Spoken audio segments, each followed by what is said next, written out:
Hoy vengo a contarte una historia de un hombre insensante y prudente, católico por convicción. Un hombre selmeirarana, un apologista de Dios. Solo tenía un año y medio cuando a Dios fue consagrado. Bueno, el principio fundamental del protestantismo es contradictorio porque no está en la Biblia que ella sea la única regla de fe. Ahora bien, según los protestantes, no se ha de creer lo que no está escrito en la Biblia. Y luego entonces no se ha de creer que la Biblia sea la única norma de fe. La sola escritura no es una enseñanza de la Biblia. La Biblia no era norma de fe para los cristianos que vivieron antes del año 382, cuando la iglesia compiló en un solo libro todos los libros inspirados. O sea, por casi 400 años, la Biblia no fue norma de fe, pues simplemente la Biblia no existía. La Iglesia Católica distingue entre lo que es la suficiencia material y la formal de las escrituras. Enseña la primera que todo lo que necesitamos para la fe está explícita o implícitamente en la Biblia.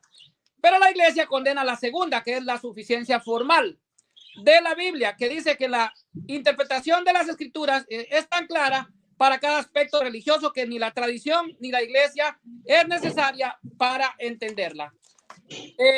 Y bueno, nos preguntamos entonces, ¿es la escritura fuente de fe, verdad, autoridad para un creyente cristiano? La respuesta es contundente, sí. Los católicos también aceptamos eso, ya que la escritura es palabra de Dios, lo dice la iglesia. 2, ¿es la escritura la única regla de fe, verdad y autoridad para un creyente cristiano? La respuesta también es contundente, no. También como fuentes de autoridad están el magisterio de la iglesia, quien fue quien hizo y definió la Biblia en el año 382. Y la Sagrada Tradición, donde se encuentra toda la historia de la iglesia desde sus inicios. Ambas autoridades, magisterio y tradición, se pueden probar con y sin la Biblia. Hago un hincapié en sin la Biblia, para que mi contraparte no diga que esto es una falacia de argumento circular. Vamos primero a probarlo con la Biblia. El magisterio de la iglesia, la misma escritura nos habla de esa autoridad que tiene esa iglesia que Jesucristo edificó, Mateo 16, 18, 19. Y yo también te digo que tú eres Pedro y sobre esta roca edificaré mi iglesia. Y las puertas del Hades no prevalecerán contra ella. Y a ti te daré las llaves del reino de los cielos. Y todo lo que atares en la tierra será atado en los cielos. Y todo lo que desatares en la tierra será desatado en los cielos. Es decir, que la iglesia tiene el poder de atar y desatar lo que sea. Esto representa autoridad dada por el mismo Jesucristo y está respaldada en el cielo por el mismo Señor Jesucristo. Recordemos que cuando Jesús le dice esto a Pedro, el Nuevo Testamento no se había escrito aún. Primera de Timoteo capítulo 3 versículo 15, para que si tardo sepas cómo debes de conducirte en la casa del Dios, que es la iglesia del Dios viviente, columna y baluarte de toda verdad. Efesios capítulo 4 versículo 10. Para que la multiforme sabiduría de Dios sea ahora dada a conocer por medio de la iglesia a los principados y potestades en los lugares celestiales. ¿Cómo daba a conocer la iglesia la multiforme sabiduría de Dios cuando Pablo escribe esto en la carta a los Efesios? Respuesta, por predicación, es decir, por tradición oral, porque para ese entonces ellos no contaban con una Biblia completa. Primera de Tesalonicenses capítulo 2 versículo 7. Aunque pudimos imponer nuestra autoridad por ser apóstoles de Cristo, nos mostramos amables con vosotros, como una madre cuida con cariño de sus hijos. Aquí Pablo claramente habla de la autoridad de ellos como apóstoles de Cristo, o sea, el magisterio de la iglesia. Esto lo dijo Pablo cuando todavía no tenía una Biblia como la que conocemos hoy en día. Mi contraparte posiblemente dirá que todas estas citas bíblicas referentes a la autoridad de la iglesia deben estar sometidas a la autoridad de la escritura, pero esto no es del todo cierto. Pues en el contexto bíblico que fueron dichas y luego escritas estas citas, los apóstoles no tenían una Biblia unificada, como la tenemos hoy en día. Y no se había terminado de escribir todos los libros del Nuevo Testamento. Por ejemplo, cuando Pablo escribe Primera de Tesalonicenses, aún no se había escrito otros libros como Segunda de Tesalonicenses o el Apocalipsis de Juan, entre otros. La autoridad de la Sagrada Tradición. Segunda de Tesalonicenses capítulo 2 versículo 15. Así pues, hermanos, manteneos firmes y conservad las tradiciones que habéis aprendido de nosotros de viva voz por carta. Aquí el texto habla claramente de dos tipos de tradiciones, de viva voz, que es la tradición oral, o por carta escritura, o no solo por carta escrita. Este texto bíblico en la Reina Valera está tergiversado y alterado porque ahí ellos usan enseñanza y la palabra paradosis utiliza tradición. Segunda de Timoteo capítulo 2, versículo 2. Y cuanto me has oído en presencia de muchos testigos, confíalo a hombres fieles que sean capaces a su vez de instruir a otros. Segunda de Juan capítulo 12. Aunque tengo muchos que escribiros, prefiero no hacerlo con papel y tinta, sino que espero ir a veros y hablaros de viva voz para que nuestro gozo sea completo. Después de ver estos textos, hermanos, ¿podría afirmar que los apóstoles creían en la sola escritura? Definitivamente no. Ahora vamos a probar la autoridad del magisterio y la tradición sin la Biblia. Autoridad del magisterio. Históricamente es sabido que fue la iglesia quien conformó la Biblia y no la Biblia a la iglesia. Es decir, primero estuvo la iglesia. Ok, otra vez ya vino, ok. ¿Ah, qué pasa?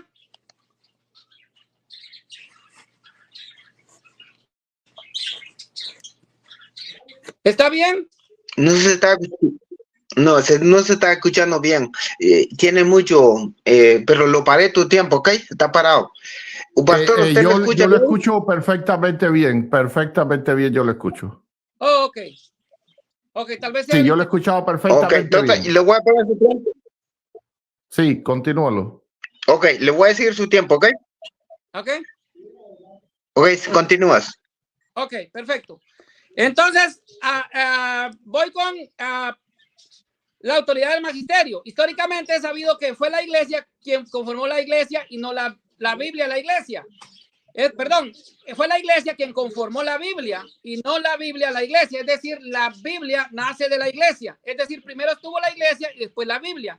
Y no es al revés. Primero estuvo el pueblo hebreo y luego ellos pusieron por escrito los diferentes libros del Antiguo Testamento.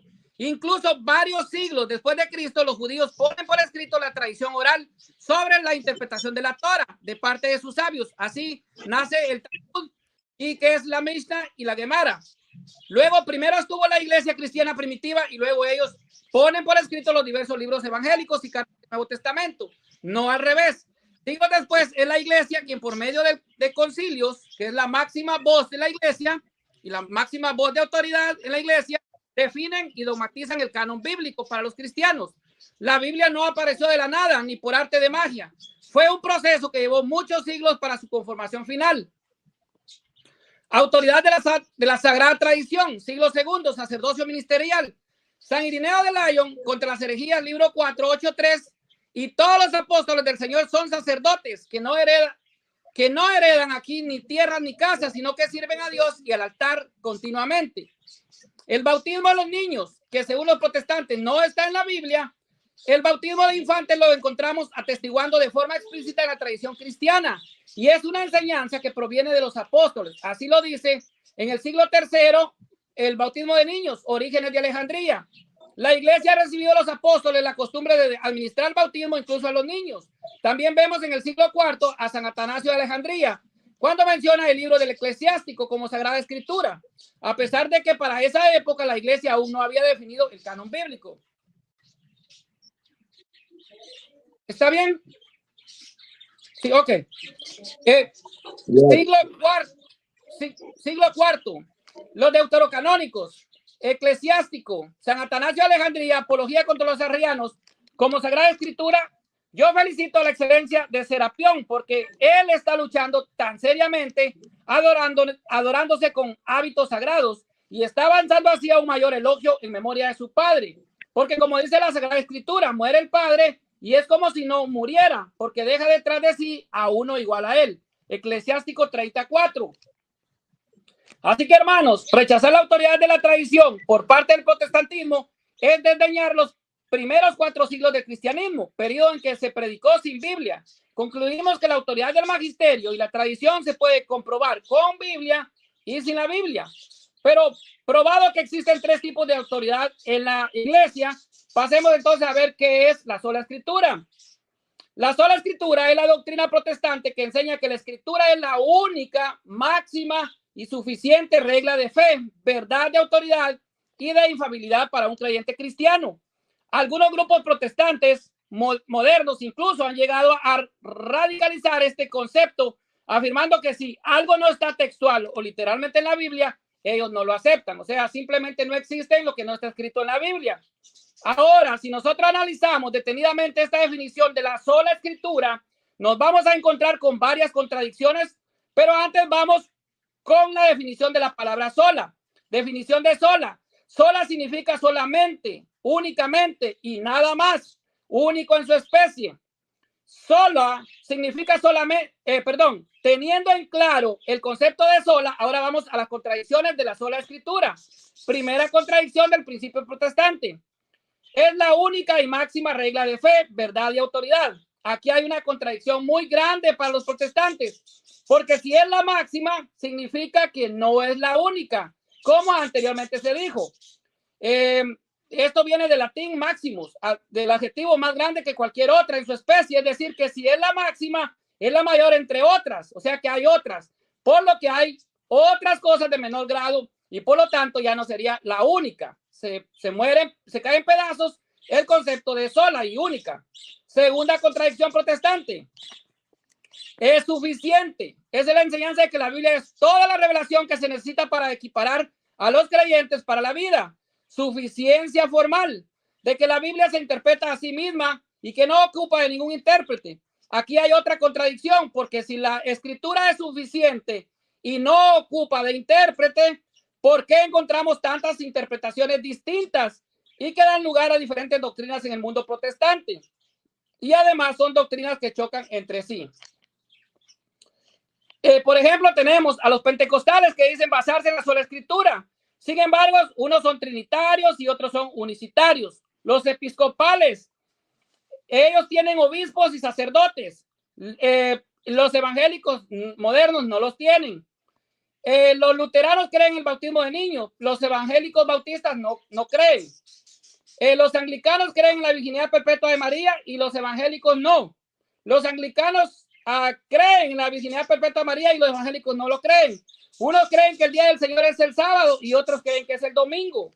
Lo curioso es que todas estas denominaciones protestantes dicen ampararse en la sola escritura. Entonces, ¿cuál de todas estas solas escrituras es la verdadera? Habría que preguntarnos. Afirmar que la Biblia no requiere de intérprete también es un error, ya que todo libro sagrado en el mundo, incluyendo la Biblia, requiere forzosamente de un intérprete. De lo contrario, cada quien interpretaría individualmente la Biblia a su antojo y llegaría a existir muchas solas escrituras, diferentes y contradictorias entre sí, que al final es lo que sucede en las iglesias protestantes, como probé con los ejemplos anteriores. Por eso es de que de la libre interpretación de la Biblia, que sería otra, además de las 5 solas, de ahí nacen pues el montón de sectas protestantes. Tercera contradicción. La escritura es la única regla de autoridad. Si eso es cierto, ¿con qué autoridad los protestantes le quitaron libros que la Biblia ya traía anteriormente, incluso antes de la existencia de las iglesias protestantes? Recordemos que los protestantes le quitaron el año 1827 7 libros sagrados a la Biblia.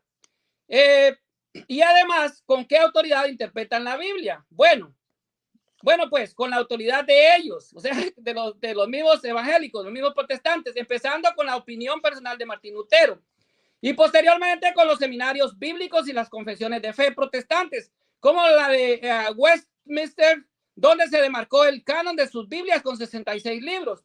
Pues en la escritura no existe ningún canon bíblico definido, por lo cual la Biblia ya no sería la única autoridad en el mundo protestante, como ellos mismos afirman, sino también el magisterio de sus iglesias a través de confesiones de fe.